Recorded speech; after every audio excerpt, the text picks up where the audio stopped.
Assalamualaikum warahmatullahi wabarakatuh. Kembali lagi kawan di Legenda Catur Dunia. Kita lanjutkan seri Hans Niemann Against the World. Hans Niemann melawan dunia kawan.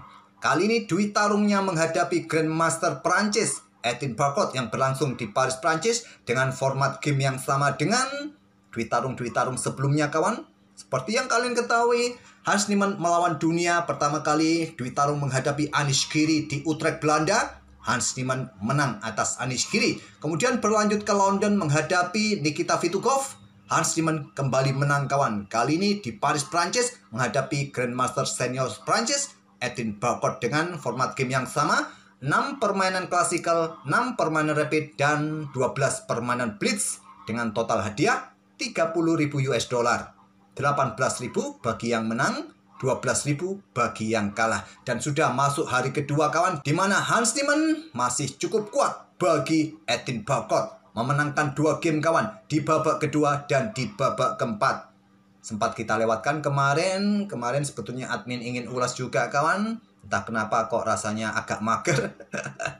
Jadi sekarang baru kita ulas permainan Hans Niemann melawan dunia. Kali ini yang dilawan adalah Etienne Bacot. Saya pilih pada game keempat. Langsung saja ke papan analisis. Hans Niemann putih, pion E4, Etienne Bacot, pion C5, sisilah defense. Kuda F3, pion E6, sisilah Prancis kawan. Orang Prancis main sisilah Prancis. Pion D4, pion C pukul pion D4, kuda pukul balik pion D4. Nah, di sini kawan, kuda C6, kuda C3, menteri C7. Permainan sisilah Taimanov di atas papan sekarang kawan dengan subvariasi Bastrikov variation. Nah, gajah E3 merupakan opsi utama di sini kawan, dipilih oleh Hans Niemann. Kemudian pion A6, langkah utama respon dari gajah E3. Nah, menteri ke D2 untuk segera bisa rokade panjang ataupun gajah berkembang ke petak D3 kawan, atau gajah cukup petak E2, menteri langsung keluar ke petak F3 oleh Hans Niemann Moke. Juga untuk persiapan rokade panjang. Pion B5 langsung dimainkan oleh Etienne Bacot. Ya, langkah standar kawan dalam permainan sisilah defense. Kalian pasti sudah sering melihatnya. Untuk berikan tempat juga bagi gajah untuk segera untuk ya mengusir kuda di petak C3 ini, agar nanti bersama benteng di lajur C ini sering kita temui kombinasi seperti ini. Nah, di sini kawan paling banyak melakukan pertukaran atau rokade panjang. Pertukaran dipilih oleh Hans Niemann. Kuda pukul kuda C6. Menteri ambil balik kuda C6. Gajah D3 terlebih dahulu sebelum memutuskan apakah panjang atau rokade pendek nanti ke depan. Ada 2 opsi. Tapi tadi di sini kawan, selain kuda pukul kuda, rokade panjang juga banyak yang ambil. Nanti gajah B7, nah putih kebanyakan menteri akan digeser ke petak G3 menantang pertukaran atau pertukaran langsung dengan kuda pukul kuda C6. Kalau menteri G3 di sini ya pertukaran menteri yang biasa akan terjadi. Ambil balik oleh pion H, terbuka lajur H di sini. Mungkin di sini kuda pukul kuda, ambil balik oleh gajah oleh benteng. Oke, kembali lagi ke permainan aslinya. Jadi pertukaran kuda pukul kuda C6. Menteri ambil balik kuda C6, gajah D3, pion H5. Langsung kawan, tak perlu menunggu untuk rokade, meluncurkan serangan sisi raja. Ya, untuk persiapan nanti kalau rokade pendek, tetap serangan sisi raja akan dilanjutkan oleh hitam. Mungkin akan menahan rajanya di pusat. Pion A4 untuk memecah pion. Ada kuda B4. Kuda mundur ke petak, maksud saya. Pion A4 ada pion B4, bukan kuda B4. Pion B4 kawan. Kuda mundur ke B1 ke kandangnya. Setelah kuda F6, kuda diaktifkan lagi ke petak D2 untuk perkuat posisi petak pusatnya. Nah, di sini kuda G4. Lanjut Etienne Bacot mencoba menekan gajah di petak E3. Ke F4 juga bagus. Kalaupun ada pion E5 di sini kawan, ya bergerak ke petak G5 atau mundur ke petak G3 atau langkah-langkah yang lain. Kuda C4 pilihan dari Hans Niemann Moke. Kemudian ada kuda jablok gajah E3. Ambil balik menggunakan pion F. Jelas indikasinya putih akan rokade pendek dengan kekuatan benteng menteri kawan menekan lajur F. Pion D6, pion F6 yang kuat di sini. Selain juga untuk blokade lajur F kawan, berikan ruang pergerakan bagi raja kalau tidak ingin rokade ataupun mencegah pergerakan kuda di sini. Memilih dengan pion D6 Untuk kontrol peta E5 dari ancaman kuda Disney, rokade terlebih dahulu, awas ada ancaman kawan, benteng diangkat naik ke peta A7, jaga pion F7-nya. Nah, pion A5, langkah bagus kawan dari Hans Moke. Apa tujuannya? Ya, untuk dukungan bagi kuda untuk menempati pos yang penting di peta B6 nanti. Benteng C7 atau langkah yang lain, benteng H6 menurut engine kawan. Benteng C7 terlebih dahulu ada kuda B6.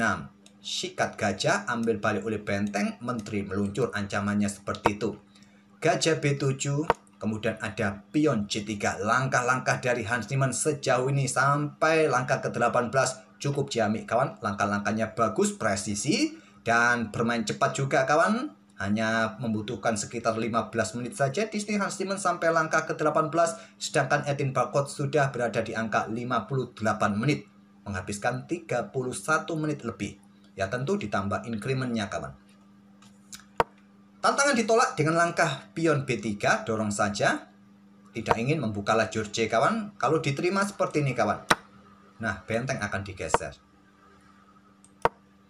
Langkah terbaiknya Disney menurut engine dengan pion G6. Tapi dengan pion B3. Kemudian benteng angkat naik ke peta A4. Awas ada ancaman Disney kawan. Kemudian ada pion D5. Pion E pukul pion D5. Pion E ambil balik pion D5. Harus berhati-hati. Lajur E terbuka, semi terbuka sekarang. Nah, Hans Niemann geser benteng ke lajur F. Dobling 3 kali kawan. Di sini ada menteri peta E6, jaga pionnya, perkuat dengan benteng raja. Kemudian Disney, Hans Niemann kawan bermain sangat cepat. Sepertinya dia sudah tahu menteri akan bergerak ke peta E6, langsung direspon dengan gajah F5. Coba lihat kontrol waktunya. Dari 1 jam 13 menit 15 detik, langsung bergerak dengan gajah F5. 1 jam 13 menit 5 detik. Tidak membutuhkan waktu yang banyak untuk mengkalkulasi langkah yang lain. Seperti ini ada juga variasi yang ditawarkan oleh Stockfish kawan. Apa tujuannya? Agar gajah meninggalkan pion ini. Korban gajah. Nah, kalian bisa kuda ambil pion D5 kawan. Ancam benteng tempo skak, dan yang lebih penting juga ada benteng kalian bisa menusuk menteri raja. Repot juga kalau benteng digeser ke peta E7. Kuda sikat gajah, ambil balik oleh gajah. Maksud saya, benteng sikat oleh kuda, ambil balik oleh gajah, kepleset terus kawan. Nah, benteng E4. Kalian mau bergerak kemana? Apakah bergeser ke peta F6 menantang pertukaran Disney? Menteri pukul menteri, ambil balik oleh pion. Benteng ambil pion yang di sini kawan. Di sini hitam kehilangan banyak pion. Memang masih unggul jumlah perwira. Mungkin ada gajah B7 serang benteng Disney. Benteng angkat naik ke peta E5. Kalaupun raja bergeser untuk menghindari pin, ada benteng B6. Repot juga kawan. Oke, kembali lagi ke permainan aslinya. Hans Niemann sangat cepat mengambil keputusan dengan gajah F5-nya. Menteri E5 Disney. Dan kemudian ada gajah G6. Bagus kawan kalau korban gajah ini diterima, benteng bisa meluncur, ambil gajah, ambil balik oleh benteng, menteri mengikutinya nanti ke depan. Ditolak dengan langkah gajah D6. Langkah bagus untuk juga memberikan ancaman ekstrian kawan pada pion H2. Mengorbankan pion F7. Diterima oleh Hans Niemann. Gajah ambil pion F7 skak. Bisa diambil oleh benteng, tapi memilih raja bergeser ke peta D8. Ambil dengan benteng. Di sini tidak ada tempo skak kawan. Setelah benteng pukul benteng tadi tidak ada tempo skak, giliran kalian mulai menyerang.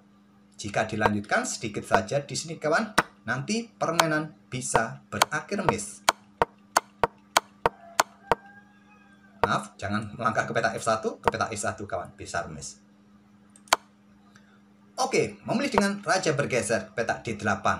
Gajah ambil pion D5, menantang pertukaran gajah di sini kawan. Nah, sebaiknya diterima saja langsung, tapi memilih dengan pion G5 untuk mengusir benteng supaya meninggalkan posnya kawan, dan menteri bisa meluncur melakukan ancaman. Benteng F6, menteri ambil pion H2 skak. Raja F2, sudah aman raja di sini. Ada pion G4, menteri F5. Apa ancamannya kawan? Ya, bisa saja nanti gajah pukul gajah di sini, benteng bergeser, menteri bisa meluncur ke peta J8. ada benteng E7. Dan setelah raja bergeser ke peta E2 di sini Edinburgh menyerah. Ya seperti tadi kawan, gajah pukul gajah, benteng ambil balik di sini.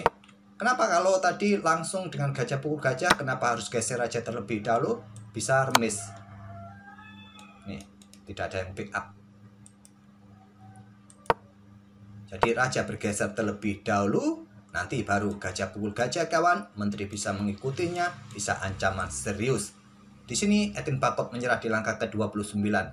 Nah, bisa saja game ini dilanjutkan dengan langkah raja ke C7 mungkin, ataupun tantangan pertukar menteri.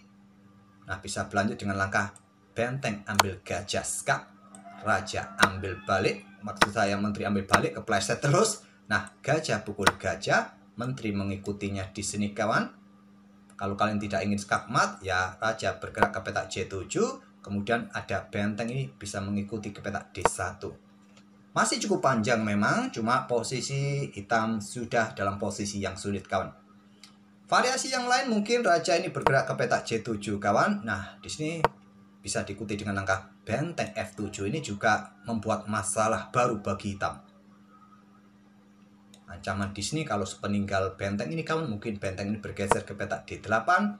Nah, gajah pukul gajah, raja ambil balik, diikuti menteri ke peta E4. Ini juga bisa skakmat kawan nanti ke depan. Mungkin kalian tidak akan ambil gajah jika tidak ingin terkena skakmat dengan langkah-langkah yang lain.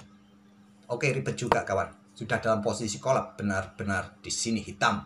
Jadi, Edinburgh sudah tahu posisinya sulit, dia menyerah saja. Bukan masalah dia GM atau bukan GM kawan. Memang situasinya sudah tidak mungkin lagi. Dan Hansiman masih punya 1 jam lebih untuk menghancurkan hitam.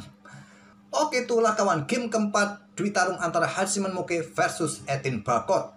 Unggul 2 game Disney Hansiman Moke di permainan klasikal.